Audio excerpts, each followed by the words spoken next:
Vivamax star na si Angelique Hang, nagsalita na matapos siyang madawit sa hiwalayan ni Bea Alonzo at Dominic Roque.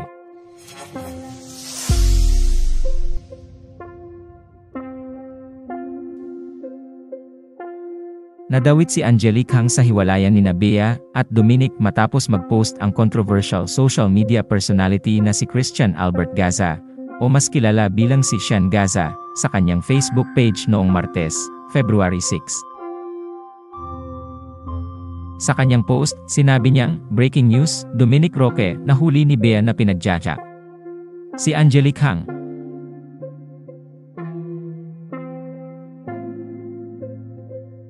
Kamakailan ay nag-post si Angelique Hang sa kanyang Facebook page upang magbigay ng reaksyon sa post ni Sean Gaza.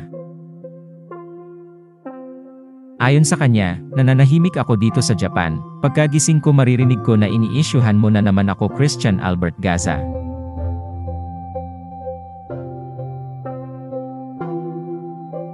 Matatanda ang kinumpirma ni Dominic ang relasyon nila ni Bea noong Agosto 2021. Engaged ang dalawa noong July 2023, pero napansin ng netizens na hindi nasuot ni Bea ang engagement ring na binigay sa kanya ni Dominic. Sa Fast Talk with Boy Abunda episode na inire noong Martes, ika-6 ng Pebrero, kinumpirma ni Boy Abunda na hiwalay na sina Bea Alonzo at Dominic Roque, at sinabing ang source niya raw ang nagsabing sinauli umano ni Bea ang engagement ring.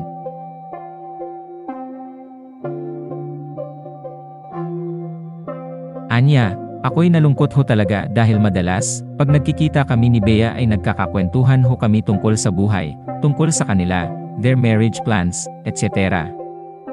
So, I was shocked. As we talk today, yes, hiwalay po si Dominic at saka si Bea."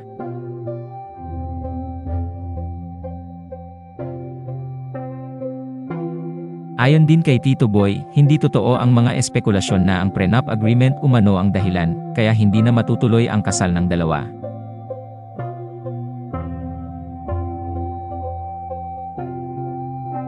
Sinabi rin niya na hindi raw naging issue kay Dominic ang prenup agreement, dahil siya pa raw ang nagsabi sa ina ni Bea na okay lang sa kanya ang naturang kasunduan na ginagawa ng ilang ikinakasal patungkol sa kanilang ari-arian o yaman.